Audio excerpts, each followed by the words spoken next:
Namaste, Daaji. Namaste, my dear. How are you? I'm doing very well, and you? I'm doing great. Thank you so much. So today's episode is very, very interesting. It's all about you and me. About? You and me. The problems of today's youth. Oh, okay. No, they're my friends. Okay. Wonderful. So, Daaji, let's talk about the problems of today's youth in today's episode. So, my first question to you is, you already know this. Today's youth are they're bombarded with media, especially social media, television, and they always use internet a lot. So, your advice to them, how to navigate this world of technology? I'll take the best out of it. In drug industry, they say, even the best drug has a side effect. That does not mean when you need it, you don't take medicine. Side effect will be there. Yes. When I watch TV, it has its own problems, but it has its goodness also. As a wise person, I must pick what is best for me. There are many good children who understand that this is good for me, this is not good for me. They know what to do. Only thing is that they're learning through their own experiences. Have we, in our youth days, I know you are quite youthful, but me, myself, I'm a 60-year-old fogey, but I think we all had to go through our own natural experiences as we move on in life. Yes. Things that we do today as youth, would you allow your child to do it? Ask yourself this question. If you are SMSing your girlfriend or boyfriend under the quilt till 2 o'clock, or surfing internet to the sites where you're not supposed to visit, okay, things of that nature, reading unsavory books, you have experienced all this perhaps in your youth. Would you allow your child to do this? Then why do it yourself? Why torture your parents when you will not allow such a scenario in your child's future? So one has to drink one's own medicine. One has to project oneself as a youth and say, would you permit your child to do this? Today, the enemies are not outside your house. Enemy is the bedroom. Every child has a separate bedroom. That bedroom has become the enemy. The enemies come from outside, through internet, through SMS, through phone, all kinds of stuff. They are more vulnerable in the privacy of their own bedroom, where parents have no idea what they are doing. Perhaps they know it, but they have no courage to say, because they themselves are doing something else in another bedroom. Who knows? So one has to create environment. One has to become example per se if you want youth to follow your footsteps. You cannot say to a child, please meditate, when child has never seen you meditating. In fact, the scenario is reverse. When I have attended, recently International Youth Conference at Hyderabad, Heartfulness Institute arranged it. NSS and NYKS people also joined us in great spirit. The youth today is different. They're more and more inclined towards spiritualism. I was very surprised to see that. More and more youth are saying, okay, I like to meditate, but what if my father sees me meditating? They don't trust their parents so much for doing good things. Girls are saying, if I meditate, my mother scolds me. You'll become a sadhvi or something. So I think the problems are of a different nature. Youth should be encouraged to do what is right. Not go on criticizing things, you're doing this wrong, you're doing that wrong. Even though you may tell them, don't do this. Have they learnt? Have they ever heard you? Why waste your words? In fact, be example, inspire them to do rightful things, adopt right lifestyle, so youth can learn something out of that. Share jokes with them. Don't go on preaching all the time. Share nice stories to them. It is not that when the child has gone to beyond primary, now you stop reading stories. Even 30-year-old son or a daughter would love to hear a beautiful story from parents, share a joke with them. Never be a preacher all your life to a child. They don't like it. They had to walk in our footsteps, but I had to make the right footsteps. That's right. So what do you think the parents have to do when it comes to the technology side? Like you've already told us, the misuse is what youth is doing today with the technology. So what do you think parents have to do exactly? Well, take for example grandparents. They have nothing much to do but sit around the couch and watch TV. They are watching all the morning to evening till they go to sleep, one episode after another episode. Parents do the same thing. What do you expect child to do? So one has to become an example. It's not just TV, but many things they can learn. Also, many bad things can be learned, many good things can be learned. We have to regulate our lifestyle. If you want a good crop out of you, you have to regulate it. Not just the genetic pattern will affect them, but how I regulate my life. They will see us. See, if they see the same thing outside, inside also house the same thing, friends, parents also doing the same thing. So they don't find themselves doing the same thing and feel guilty about it. See, we talked about samskaras earlier. Good samskaras, bad samskaras. Good samskaras formed by good actions, good thoughts, good habits, and likewise the bad ones, which is our own creation. I do something or I think of something, creates a habit. But TVs, for example, I am not even part of it. I am watching some act, for example. I become part of it. See? And when I'm ruminating over something, when I'm not doing anything, that haunts me. And especially when you are quietly trying to sleep and suddenly that horror story comes to your mind, or some scenarios where somebody is being raped, or some scenario where somebody is being murdered. You go through that movie within yourself. You had nothing to do with that act. You did not act. You did not think of it. But that has influenced your life so much. So it is up to us what to pick from it. See. So the onus of impressing things in life can be screened through the filter of our consciousness. We can allow certain things to pass. We can choose also what to filter from the consciousness screen. Yes. And that needs a slight training, that's all, a mental training through meditation. I highly recommend this. Everybody meditated. Have you seen Lord Shiva's picture, photograph? Yeah, meditating. Meditating, right? He is there and the snake around his neck with one hand like this, right? Hanumanji meditating, right? With his heart open where Sita and Rama are seated. Right? And what about Lord Krishna, Yoga Purusha, that famous figure where he is meditating? All major gods and goddesses, you see, they are in a meditative pose. Do you ever think upon whom are they meditating? Why do they meditate? If they were thinking that they were self-sufficient, where was the need to meditate? Yet they meditated. If Avtara Purusha can meditate, if a Bhakta like Hanumanji can meditate, if Lord Shiva could meditate, when they found it so important in their life to meditate, how can we say meditation is not necessary in today's life? In fact, it is more necessary than ever before. If you want to regulate your mind, control yourself, and do the rightful thing. See? That is our innate nature, to do the right thing. That's true. So even parents should set a right example to their children, is what you're saying.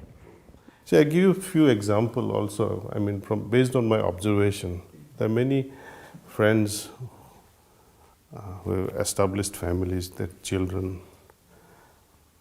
When they were growing up, my friend says, whenever we meditated before, children woke up from their sleep.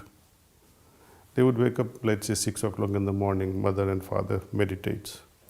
Afterward, when children wake up, they wake up with smile. But the day they don't meditate, children wake up cranky, crying. Why? Then, and when we observe this scenario with almost all parents, we see that meditation already creates an atmosphere of peace and tranquility, which is absorbed by children. So it is, the onus is upon us. The responsibility of creating the right environment is upon us. It is not just behaving rightfully, but doing things secretly, quietly in your own private room, meditating. But it has impact all over, not just in your bedroom or in your house, but people who are associated with you. For example, your child may be studying in a hostel, but a mere thought of your child or a child thinking of you when you are meditating or you have a meditative state, it affects them, see, in a positive way. Yes, it's like osmosis between two lovers. Distance doesn't matter. Very well said, Daji. So now let's get into, making choices. So youth these days, they're confused on taking a smart mobile, it might be, and then smartphones or otherwise, making a career option. They're always confused in making choices. So your advice to them on making choices, how can they make it? Not just that, I just gave you example, but throughout their life, might be career, how to make choices. Well, follow your heart. Easier said than done, though. You see, most people, when they're on the crossroads, for example, often I get the request when they're in 10th and 12th grade, what line should I choose? Which college should I go? After graduation, should I do my master's, or should I get married or settle down? Things like that. And after some time, friends are there. They have, so many acquaintances, and so, uncle, whom should I marry? See, things like that. See? Now, the problem is when you have too many choices, that creates a big problem. Not that having a one limited choice is not going to be a problem. There too, I have to make a, conscious decision. Okay. That my heart, with which my heart can be convinced that yes, this is the rightful thing to do. Be it a cell phone purchase, or a watch, or choosing a degree, or a profession, or marrying someone. Everything requires heart. Now, let me explain to you this in a very simple way. To choose between right and wrong, it is very easy. How? We know what is right and what is wrong. We hardly know when it is right, but we will definitely know when it is wrong. Yes. See, for example, when I am seeing things normally, when I am smelling things normally, when I am hearing things normally, or while having dinner or lunch, suddenly I lose taste. Oh, the sugar is tasting like something else. Or I'm not able to hear something, or I'm not able to see things. These are all unnatural things, something that's gone wrong with my senses. Yes. See, body has the inner signals. Oh, I'm not able to hear properly. Something is wrong. But when you can see properly, hear properly, your heart doesn't congratulate you. Okay, India, congratulations, today you are seeing things properly. Yes. It doesn't congratulate us for rightful things. Precisely, instead of saying that you are Vindhya and you say, I am Sushila, you have to make efforts in saying that you are Sushila. In doing wrong things, you need to make efforts. To do right things, you'll never have to make an effort. It's a very simple thing to understand.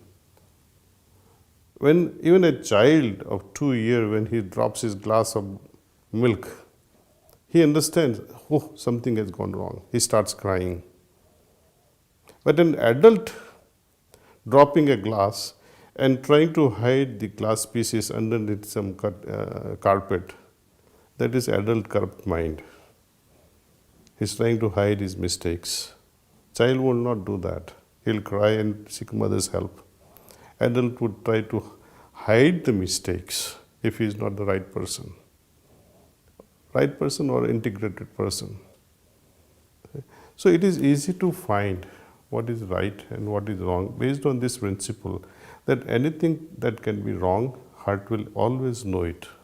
And you have to make an effort. Make an effort to obey it with courage. When we have to, let us say, do wrong things, then you need a lot of manipulations, a lot of secret games that you have to play, which are all unnatural. So this is how we fool ourselves. Though you may be successful in doing wrong things, but your heart knows it, your subconscious knows it. And more layers of complexities we create around our soul, more darkness. The light that would have come from the soul, now we have created one complexity, another complexity, third complexity, and slowly the heart over a period of time stops giving signals. Signals will become weaker and weaker. But a person who keeps following each signal, heart will always give better and better signals, louder and clearer. More and more you try to subdue your heart, it will only fail. That's right. So choosing a life partner also the same game. You know with the first glance, you know this is not the right person.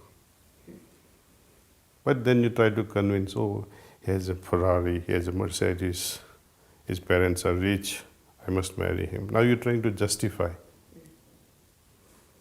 But when a person is right, even if he's poor, your heart will say, yes, I must marry this person.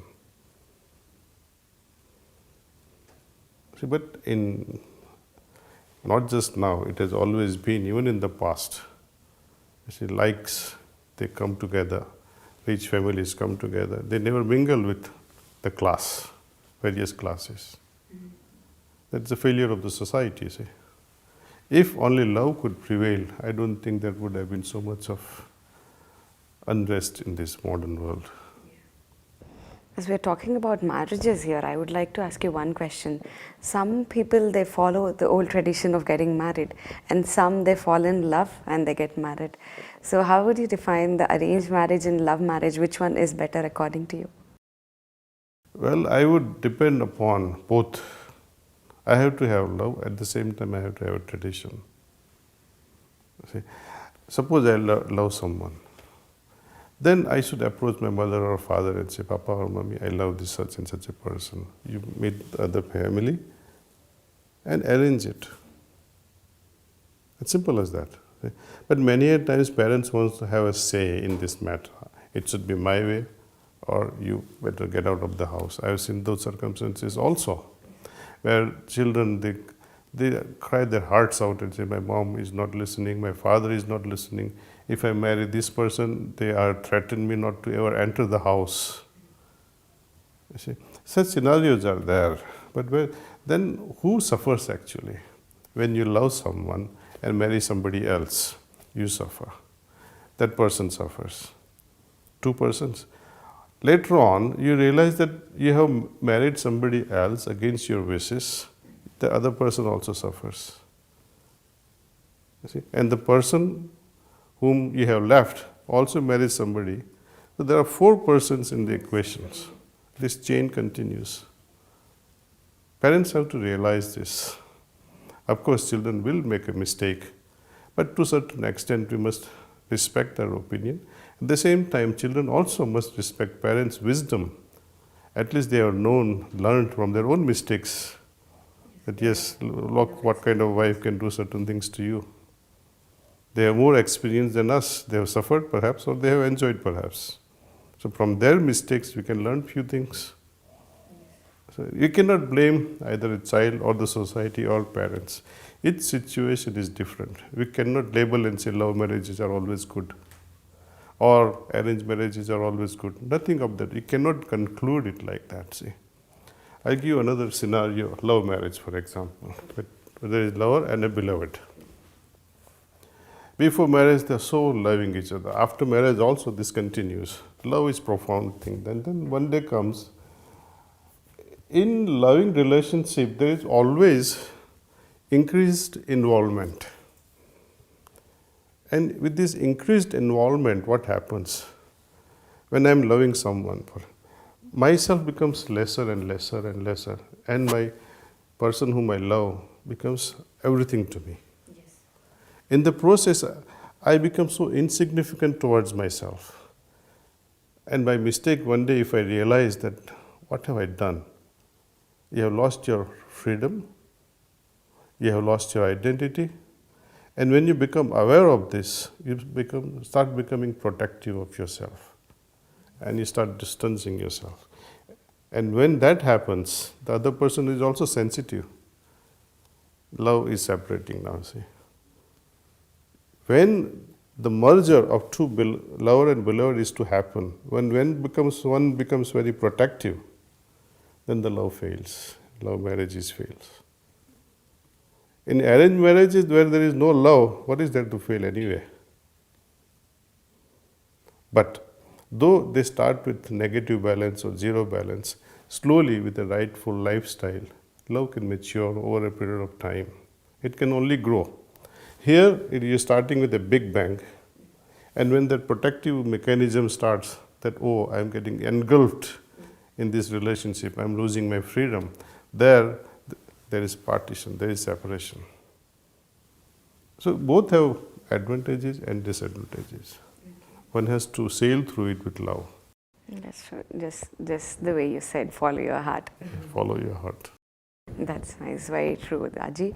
So next question that I would like to ask you is, how can we get youth inclined towards meditation? I think today's youth is, more ready than the times I had in my youthful days. They are quite prepared. They are trying. I think they are ready to try out something very scientific. When we talk of God, etc., they don't like it perhaps. Few may like it. But when you talk of scientific approach to spirituality, with their scientific mind, modern mind, they would definitely embrace scientific way of approaching God. See, there must be a marriage of science and spirituality. Without that, I don't think today's youth will be convinced. They need explanations, they need experience, they need proof. We are ready to offer that proof. Nice. So Daaji, while meditating, we get different thoughts, going through our mind. And it is hard, after a lot of practice, probably after years and years, you'll have that clean and purity of mind while you sit and meditate. So how can we overcome all these thoughts while meditating? It's very simple again. This heartfulness meditation takes care of all these problems. If you sit without this transmission and with transmission, there is a big difference. There is reduction of thoughts. Secondly, what troubles us when we meditate? We have either good thoughts or bad thoughts or absolutely irrelevant thoughts. Okay. When we have good thoughts, it's like a chain reaction, one thing leading to the another thing, to the third thing, but that is also equally bad. When there is a bad thought, you say, oh no, please don't come now during this meditation. And you struggle trying to stop it. Okay. My Guruji used to say, you have eyes, you have ears, you have nose. They have their own functions. Eyes are to see, nose is to smell, ears are to hear things.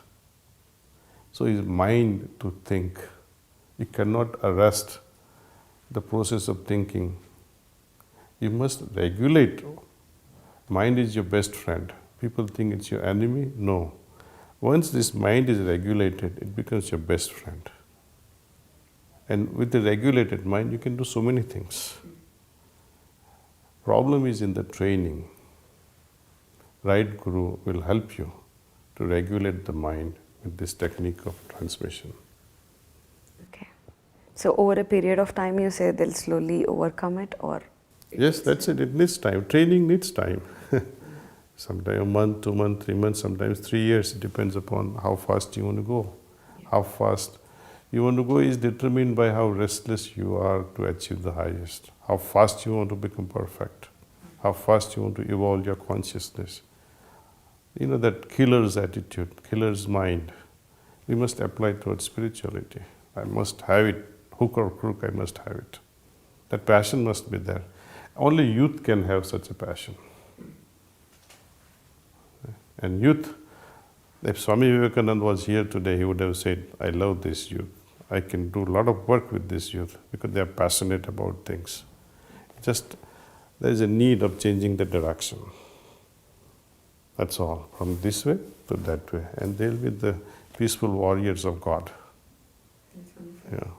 So Daji, you have anything to say about today's youth, like any major changes that you want to see in them from your side? Just follow their heart, meditate, get the guidance from within your heart. Okay. Yep. It's very simple, very simple. I hope I'm not sounding too easy or too simplistic. I have seen through, I have experienced all these things. I've been practicing since 1976 under this system. And I can tell you one thing, there is never a moment of disappointment. There's always excitement, there's euphoria, there is joy, there is immense happiness, there is poise, there is peace, there is bliss, and much beyond all these things. Choice is yours, how fast you want to move. That's all I can say. So Daji, thank you so much once again for addressing the problems of youth and showing us a solution. Well, I'm happy you all are enjoying. My joy is, I'm quite thrilled discussing all this thing here. Thank you for having me. Thank you so much, and we're double excited every time to talk to you and to get the answers for each and every problem that we have. Thank you so much once again. Namaste. Pranams.